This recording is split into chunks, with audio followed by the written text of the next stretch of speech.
With us today. It's good to be back. Thank you for a week off. And Ron, thank you for preaching a really encouraging message. I appreciated listening to that on YouTube. And hopefully those of you who weren't here have had a chance to do that as well.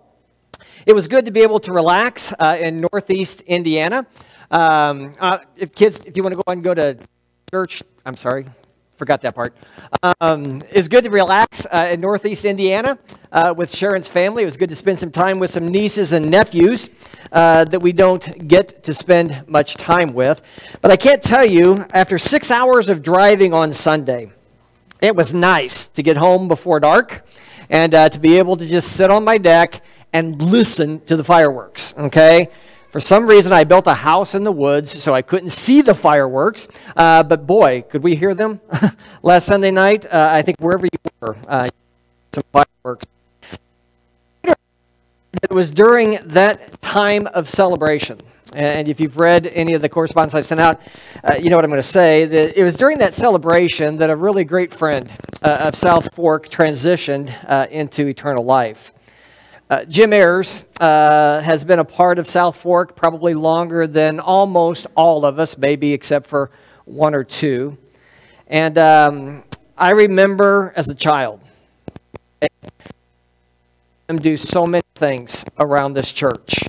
As a deacon, as an elder, and when I came back to be your preacher, I remember him being one of the first ones to contact me and to welcome me back. And he said, Dave, I just want you to know I'm praying for you. And I can't tell you how much that meant and how much that even means to me today. And so I hope, I know you probably are, but I hope we're all praying for John and Barb and the rest of the family. And then this week we'll be able to celebrate Jim's life here on earth.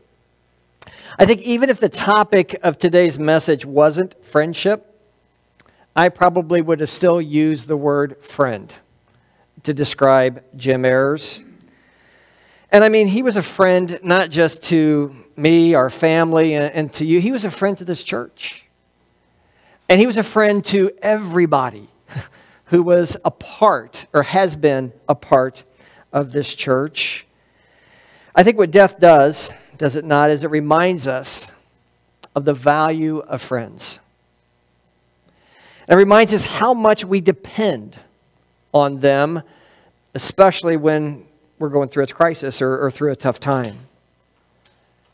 Think for a moment about some of the friends that you've had or that you have that you value the most right now. It was about 6 weeks ago that I was reminded of how long friendships last when we learned about the death of one of our friends in Decatur from COVID.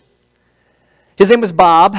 He was married to Linda, and they were a part of a small group that we were a part of almost the whole time we were ministering at Northwest Christian Church.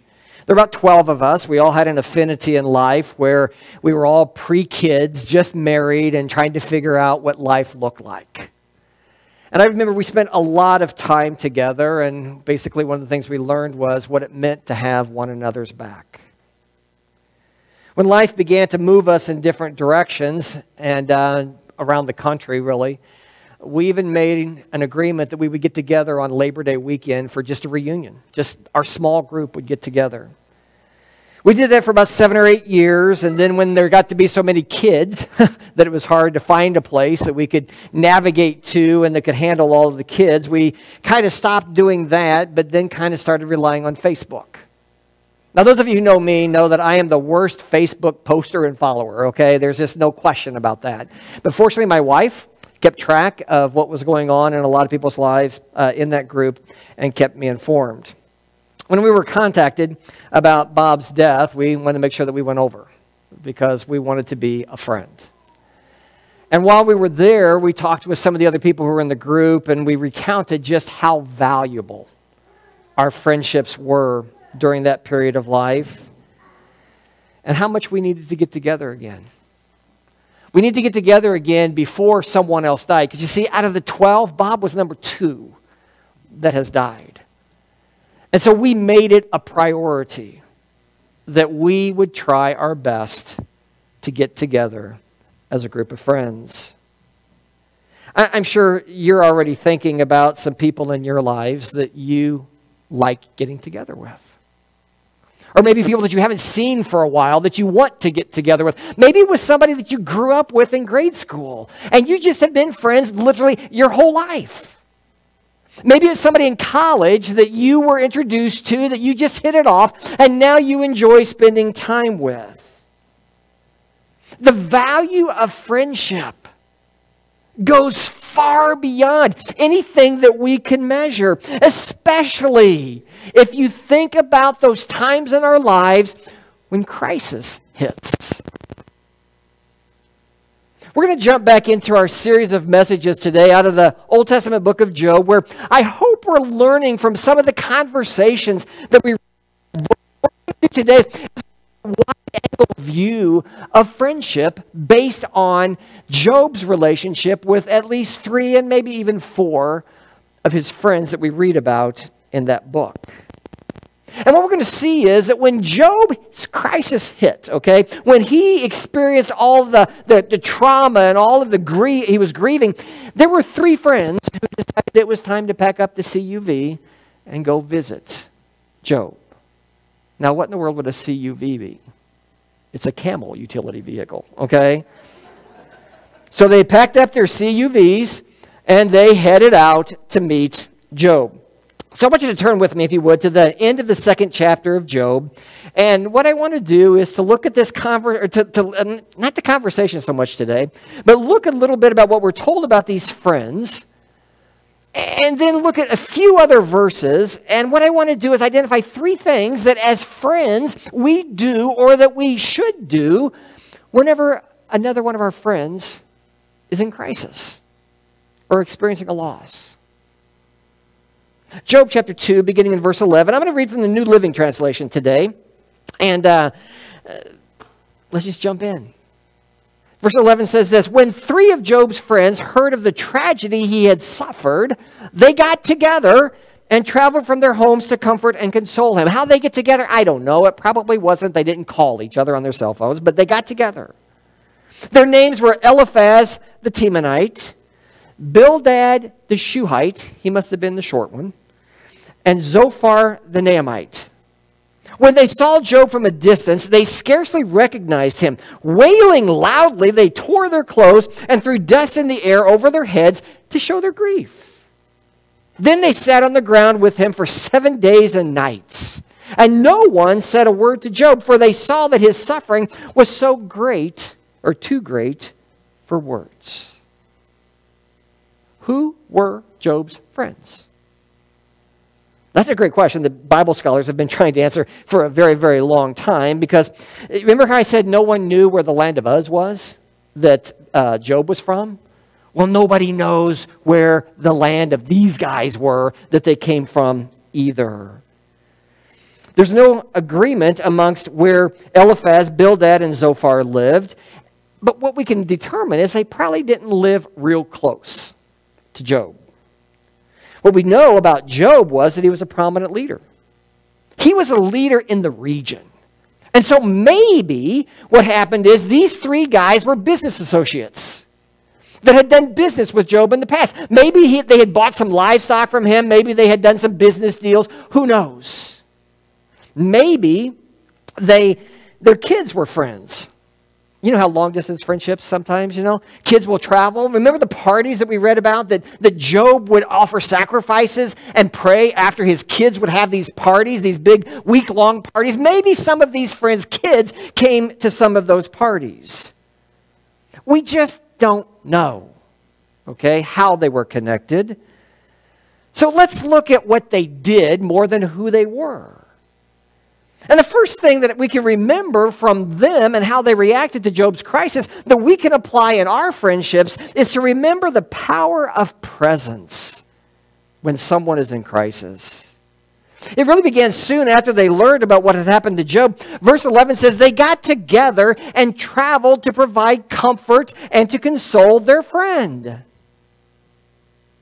Whether or not they all came in the same caravan or whether they came individually over a period of time, we don't know, and it really doesn't matter.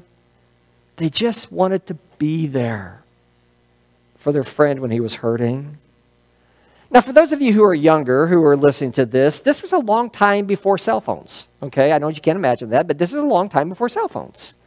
And it was a long time before email. It was a long time before being able to send a TikTok video to somebody saying that you're sorry.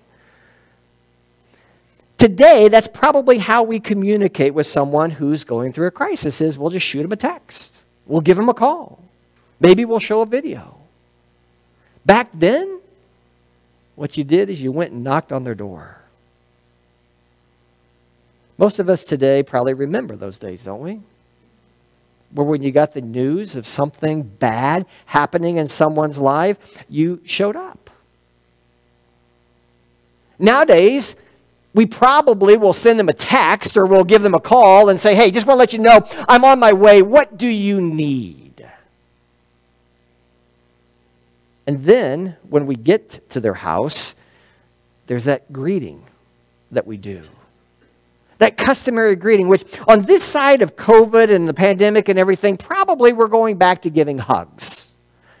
When we greet somebody who's going through a crisis, one of the first things we're going to do is we're going to give them a long hug. What was it that Job's friends did?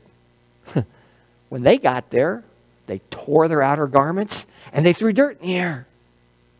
What kind of reaction do you think we get nowadays if we went to somebody's house? Let's say we went to Barb and Will's house after we learned that Jim had passed away, and we walked up to the porch, and as soon as she opened the door, we rip our clothes, we go down, and we get some dirt, and we throw it in the air.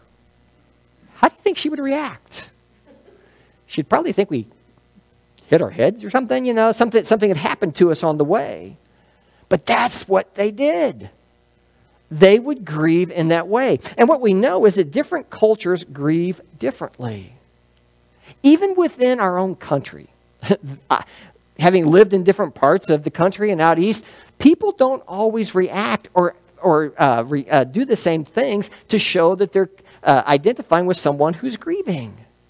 Funerals are different. Celebrations of life are different. Even just being with someone who's in a crisis is different in different parts of the world and in different parts of our country. But one thing that is the same is that there's power in your presence whenever someone's going through a crisis. But then, and maybe you relate with this or not, but do you ever struggle with what do you say when you get to when you're with them after something really tragic has happened? Sometimes the best thing we could do is what Job's friends did at the beginning of their encounter with Job. Look with me at verse 13. They sat on the ground with him for 7 days and nights. No one said a word to Job, for they saw that his suffering was too great for words. Now the question is, did they sit there all day and night for 7 days, not eating or drinking anything? Probably not. Most Bible scholars would say that this was just a custom of the day. They would go and publicly show as friends that they were identifying with him, and they would sit and not speak. But who knows how long they really sat in that pile of ashes from burning the dung. Even if it was for a few hours. Just think about this. Even if it was just for a few hours. How powerful their presence was. And how comforting it must have been to Job. And you know what? The fact that they didn't say anything for 7 days may have been the best thing they did throughout their whole visit with him. I'm guessing everyone struggles with what to say. Maybe I'm wrong in that. Maybe you've already figured that out. But I'm still wrestling with what is the right thing to say when you go and try to provide comfort and to be with someone. In 2011, there was a film entitled Through a Lens Darkly, Grief, Loss, and C.S. Lewis. It was written by a lady by the name of Amy Dallas, and she describes the movie as just being a collection of stories about individuals and families who were touched in significant ways as they began their long journey through grief by some of the words of wisdom from C.S. Lewis in his book, A Grief Observed. What she hopes in this movie is that it would help people find a path for healing and hope whenever they're grieving. I want to share a very short 30-second clip from this movie where a young man who had experienced loss in his life talks about his experience with some Christians who didn't make a very good impression on him. Let's watch. It bothers me how unloving and really arrogant they can be when Christians try to just easily explain away someone's grief or give some sort of godly cliche or some kind word that should just magically make them feel better. When really what needs to happen is for them to join in with the person in their grief and just throw their arms in the air and say, I don't know. I don't know why. I don't understand. I just know that you need me right now to be with you in this place. I guess throwing your hands in the air is common. He didn't say anything about throwing dirt, but just throwing your hands in the air is a good thing to do sometimes, saying, I don't know. Because I really do think it's the power of presence, and sometimes the best we can do is to say the least. There have been many times when I've been called to go to a family or be with a family immediately after something has happened. And I've struggled with, what do I say? The pastor side of me says, oh, you got to say something profound and you got to say something that's biblical and something that's spiritual that will just really lift them up. And you know what? I've tried that. And every time I've tried, I think I failed. And yet when sometimes I just look them in the eyes and say, I'm sorry. That's the best that I have to offer. I think had Job's friends stopped there, things probably would have gone a lot better, not to mention the book of Job would be much smaller, okay, than it is. They couldn't keep their mouths shut. They couldn't keep their mouths shut the entire time they were with Job, and that leads to a second thing that I think we need to be aware of as we deal with our friends who are in crisis, and that is the peril of presumption. As you all know, there's danger in making assumptions or presuming things the way things are the way they are for a reason. As we work our way through the conversations between Job and his friends, I think it's clear that they had some pretty strong theological ideas that they were going to apply to Job's life, whether or not they were true or not. In some ways, I think Job's friends are trying to do some of what that guy was talking about in the video that I just showed you.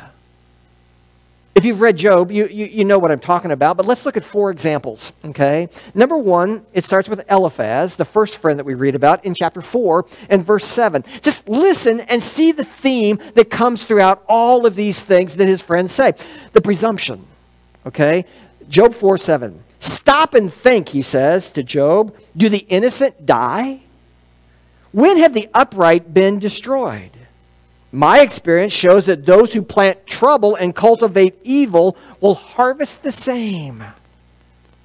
It's pretty comforting, isn't it? Then Bildad joins in Job chapter 8. How long will you go on like this, Job? You sound like a blustering wind. Does God twist justice? Does the Almighty twist what is right? Your children must have sinned against him, so their punishment was well deserved. Isn't that comforting for a parent who's just lost 10 kids? Then Zophar chimes in chapter 11, verse 2. Shouldn't someone answer this torrent of words? Is a person proved innocent just by a lot of talking? Should I remain silent while you babble on? When you mock God, shouldn't someone make you ashamed? You claim, Job, my beliefs are pure and I am clean in the sight of God.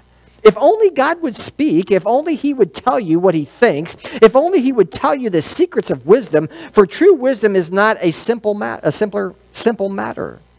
Listen, God is doubtlessly punishing you far less than you deserve. How would that feel? Job continues, though, throughout all of these accusations and presumptions to declare his innocence. And it gets to the point in chapter 32 where another friend shows up. Okay, just this friend shows up, and I want you to listen to his presuppositions about Job's situation. Chapter 32, verse 1. Job's three friends refused to reply further to him because he kept insisting on his innocence. Then Elihu, son of Barachel, the Buzite, of the clan of Ram, at least we know this guy was at least from the nation of Israel, he became angry. He was angry because Job refused to admit that he had sinned and that God was right in punishing him. We're going to unpack this theological position a little more in some of the specific conversations that we're going to look at in the next few weeks. But did you hear the theme that all of these guys brought with them when they came to see Job? The theological theme was those who do evil are punished by God. And so Job, you must have done something evil and you deserve all of this. Man, I wish they would have read the first chapter and the second chapter of Job before they went. Because chapter 1 makes it very clear, does it not, that Job was blameless. He had complete integrity. He wasn't a poser. He wasn't a pretender. When it came to his relationship with God, he was the real deal. Maybe if these four friends knew their friend better, they would have known that it wasn't him that was wrong.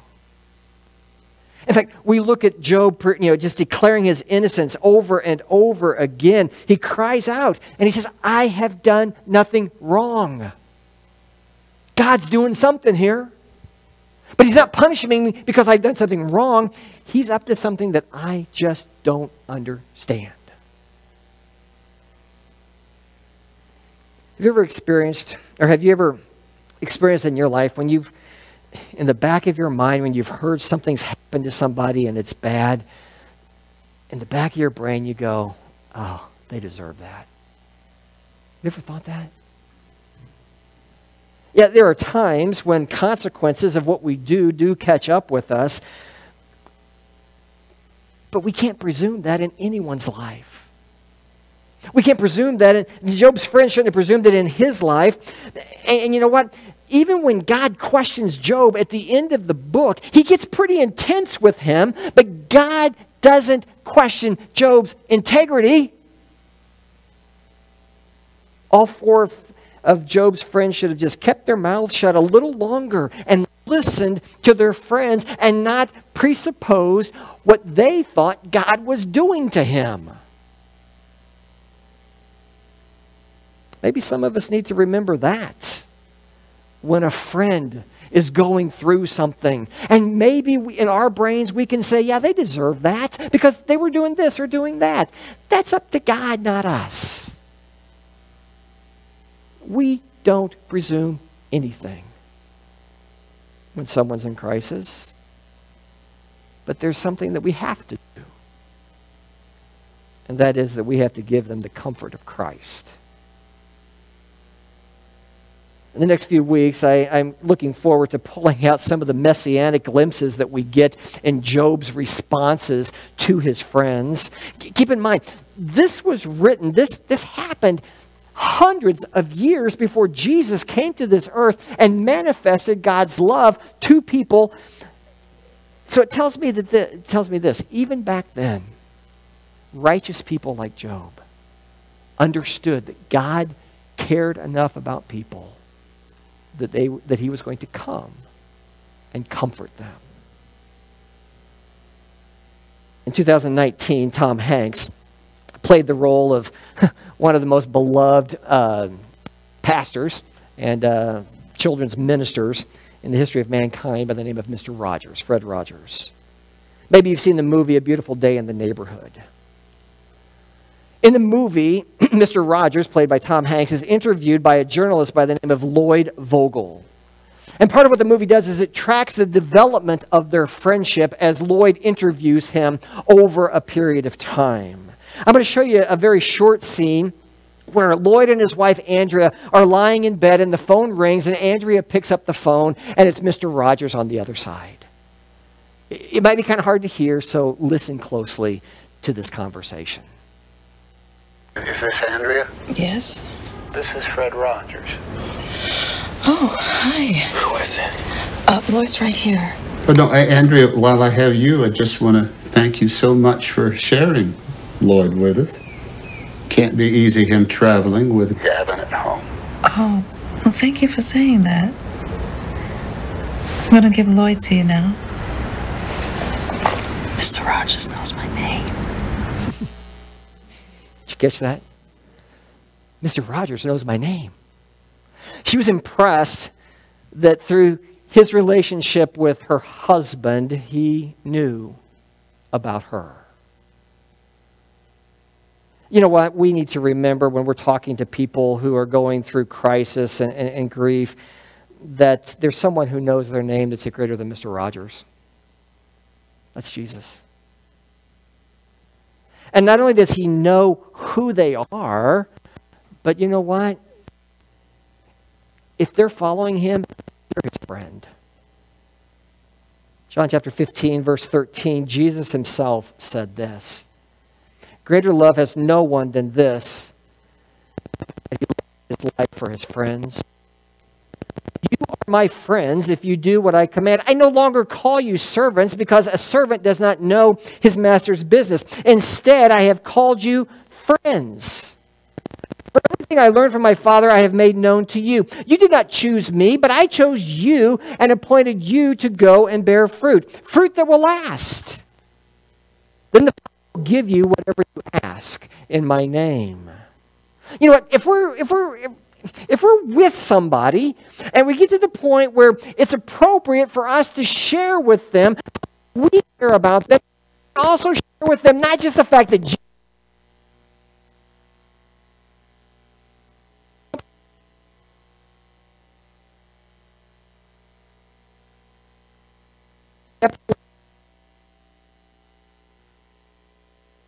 of our Lord Jesus Christ.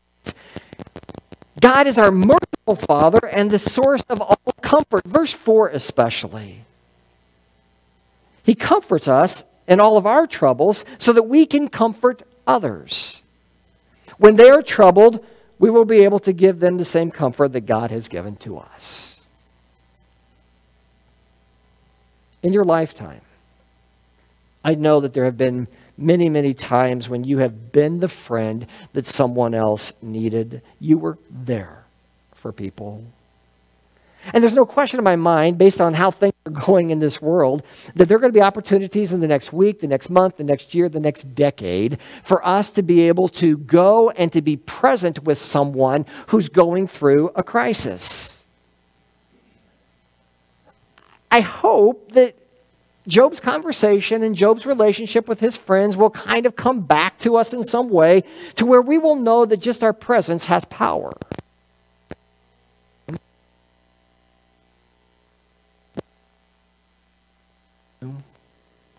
That anything that's happened to them is God punishing them. And you know what? Always be sure to let them know that Christ is the comfort that will get them through whatever they're going through. When faced with a crisis or tragedy, whether it's in our life or in the life of a friend, I think what we find is this, is it not? We look back at the most intense times. Even those times when we feel like God has forsaken us, and He turned His back on us because it's just that horrible of an experience. When we get beyond that enough, and maybe we're sitting with a friend and we can look at them and we can say, you know what? It was God's grace that got you through that time.